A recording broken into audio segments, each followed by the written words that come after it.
This is ESBR Boxing, and I'm delighted as always to be joined by Elliot Grigg, which means we are in preview mode, and it's the biggest fight of the weekend this weekend as Vasyl Lomachenko and George Kambosos Jr. square off in the centre of the ring in Australia for the vacant IBF and also the IBO World Lightweight titles. As I said, it's in Australia, the RAC Centre in Perth takes centre stage. Saturday 11th or Sunday morning UK time or whatever time zone you are in the world. This weekend anyway, that's all you need to know. As I said, Lomachenko, Kambosos Jr. Neither fighter needs any introduction. Both, former world champions. Lomachenko, a three-weight world champion. But what I want to know, mate, is we're not going to get stuck into the tail of the tape or this actual fight just yet. We will give predictions come the end of the video. But I want to ask you, now that Devin Haney and Teofimo Lopez have, moved up and are campaigning at super lightweight, do you feel that Vasyl Lomachenko, despite being 36 years old, is potentially the best lightweight in the world? Oh, what a brutal question. That's very loaded. Thank you very much for that eloquent introduction. Hmm. Um, hmm. I think you have to look at Loma's achievements to say he's definitely in the conversation. But there are some names, obviously, they're in that lightweight division that I think would have claim to potentially overthrowing Loma. Two of them being Tank Davis, Shakur Stevenson, the two that I'm thinking of, to be perfectly honest with you. I think those three, we can come on to how that fight between those guys will play out. But I think those three for me are the standout names in the lightweight division. I think Lomachenko's definitely still got enough of the likes of Sapida, Baranchik, those sort of names down there as well. I think he'd obviously be fine against those sort of that level of fighter. But I think Tank Davis and Shakur Stevenson are both significantly younger. And even though they've had, I suppose, obviously sort of similar levels of sort of pro fights, you've obviously got the amount of miles on Loma's clock when it comes to the amateur career he's had. Also, the fact that he's had injuries as well, and time at the ring for that shoulder, especially. So for me, I think they're maybe leaning towards him potentially not being the best. But I think you have to look at his record and go, if someone says, yeah, he's the best, I can't deny it. The other guys need to sort of step up and fight other fighters as well. Tank Davis, he's got a couple of good wins, and then obviously, Isaac Cruz, Garcia, names like that. I think you need like a bit more to obviously touch the sort of legacy or the sort of CV that Loma's got. But I do think if you were to put them both in the ring, I might not have Loma winning against all those names. Wait yourself. Yeah, I mean, I think it's an interesting one. I think it's difficult to answer it, really, I suppose. I mean, there's a few factors here. I think, yes, he's probably past his best, Lomachenko at 36. But then obviously you look at the Haney fight, which was Haney's last at lightweight before he moved up, and you're like, it was really close. Some people had Lomachenko winning that, but then Mm. after Haney getting beat by Garcia in the way that he did, that didn't particularly age well, maybe, albeit the massive size difference with Ryan Garcia as well. But another factor obviously is Lomachenko was three-weight world champion, but like he'd probably admit himself, he's probably not even, he's not a lightweight really, is he? Even he's probably a super featherweight or even a featherweight. Naturally he's very small compared to most of the other fighters in this division, bar Tank, obviously. But I think he's a bit of a freak of nature with his power and stuff. Um, so yeah, I mean, it's difficult to say. I think what you said is fair. You've got to consider Shakur Stevenson. You've got to consider Gervonta Davis, even Isaac Cruz, as you mentioned, haven't stopped them, Rolly Romero and stuff. They're kind of the fighters that you look at and you think, you are probably some of the best in the division. And I do still have Lomachenko right up there. I mean, people would maybe still have Kambosos up near the top as well, even though it was a contentious win over Maxi Hughes last time out. But it was still a win nonetheless. He beat Teofimo Lopez. Yeah, say what you want about that night, but he beat him. And his only two defeats both came to Devin Haney in fights that, were shutouts. But apart from that, he's never been beat, I suppose. Apart from only just one man beat him. It is in Australia as well, this fight, of course. So, you're given the advantage the composers there. Will Lomachenko need to win every single round to win this fight? With the potentially scorecards in Campos' backyard. Who knows? Who knows? But we'll get on to our predictions, obviously, as I said at the end. I agree with you, mate. I think you've got to have him up there as I have him in my top three best lightweights. Whether or not he's number one, I'm not so sure at this stage. But I wouldn't put it, I'm not sitting on it saying, yeah, he would definitely beat Hank or Shakur Stevenson, but he definitely could. He has the ability to do so, and it's just a matter of whether he did it on the night or not. We've kind of mentioned those other few names. Tank is the WBA champion. Shakur Stevenson's the WBC champion. Out of those two names there, and actually throw Isaac, throw Isaac Cruz in there as well. How do you think he fares against those names? Lomachenko, do you think he beats them all? Or does he lose them all? Does he win a couple? How do you see those fights playing out?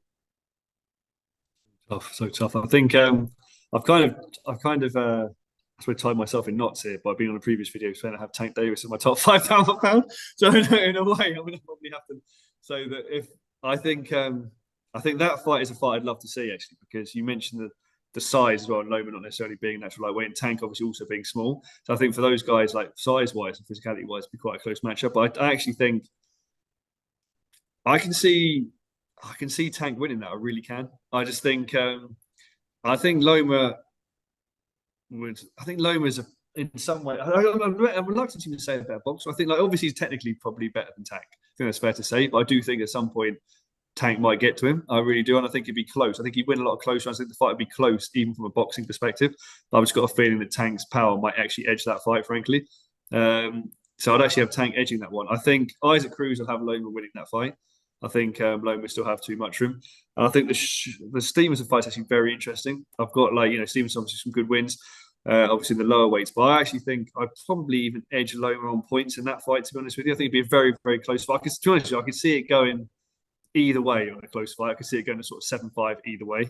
Frankly, I think it'd be really, really close. And you mentioned obviously Loma and Haney and what happened there. I can see it being similar, like tough fight to score, but I'd have it really 50-50. I'm hard pressed to push on that one. So I'll go Tank, Loma being Cruz, and then 50-50 with Stevenson, frankly, at this stage. How about yourself? It's fascinating because I think if you got 10 people in a room, 10 boxing fans that all give different opinions on those fights that we've kind of mentioned. My opinions on the fights I think maybe even slightly different from yours. I mean, I completely hear what you're saying about the Gervonta Davis one, and it would not surprise me if Gervonta Davis was getting losing every round and landed and stopped Lomachenko. Who knows? Um, but yeah, I would actually edge Lomachenko to beat Tank still, just about. And you and I both love Tank inside the ring. Obviously, incredible fighter. So watchable. Um, but I could see Lomachenko beating him and outboxing him because I think he's smart enough to stay out of range of Tank's big shots.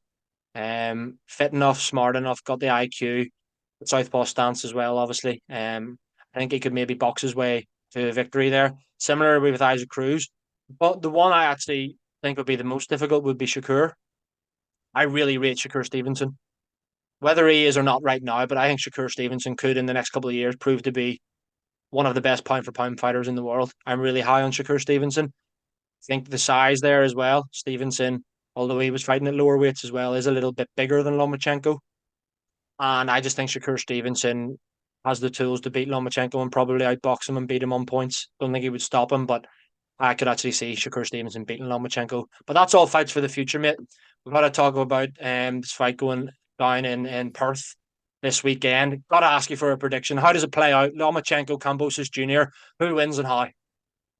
You know what? I've got a strong feeling. I know you mentioned about scorecards and everything like that nature, but I've got a feeling that Lomachenko gets this done. Frankly, I think he gets it done on points. I think he actually outboxes Kambosos convincingly. I can even see him winning sort of 9-10 rounds to this fight fairly convincingly if he wants to. I think what happened previously with Devin Haney, started too slow, really, didn't he? But then he obviously looked better as the fight gone on. I think like this time, if he just starts a bit quicker, I can honestly see it being a sort of 10 rounds, 2 round Lomachenko. I think he really. You can't take it away from Kambosos, like you said. He does have the victory over Lopez. Obviously, he's been in there with other names as well. I mean, the Maxi Husman was tight. Obviously, he beat Lee Selby, obviously, and Mickey Bear, still good wins. But I just think Lomachenko, if he's sort of fit and he's come through the training camp well, I think he'll beat Kambosos very, very convincingly. Interesting, mate. Interesting. I completely agree. I think he beats him conclusively and convincingly. I'm gonna go one more and say that I think he stands Kambosos Jr. on his head and maybe even stops him late on. To be honest, I'm not gonna say I'm not gonna say that Kambosos quits on a stool or anything. He won't do that. I don't think. With being in his home country and all that and pride, whatever. But I do think Lomachenko could put on a bit of a clinic here, and Kambosos could take a bit of a beating, maybe for a doctor stoppage, the referee just saying, nah, no more for you, mate. You've taken too many shots in this fight. Something along those lines. It would not surprise me, but it would be late if it was edging towards the stoppage. But equally, I do see it being I could see him winning on points. But I'm going to just go one more and say, yeah, I think he wins via late stoppage, Lomachenko. So, guys, that's our predictions on how this fight goes. Let us know your thoughts on Lomachenko Kambosos. Also, let us know your thoughts on all of those points we covered of whether he would beat the likes of Shakur Stevenson, Tank, fighters like that. Is he still the best lightweight in the world, or do you give that mantle to somebody else? How does it play out with Lomachenko over the next couple of fights? How many does he have left? Does he beat any more massive names? Does he go up and become a four-weight world champion? Let us know all about Vasyl Lomachenko and how you think the rest of his career will play out. Elliot, appreciate your time as always, mate. Really enjoyed that, and I'll speak to you again soon. Thank you very much, Paul. And as always, guys, thank you very much for watching.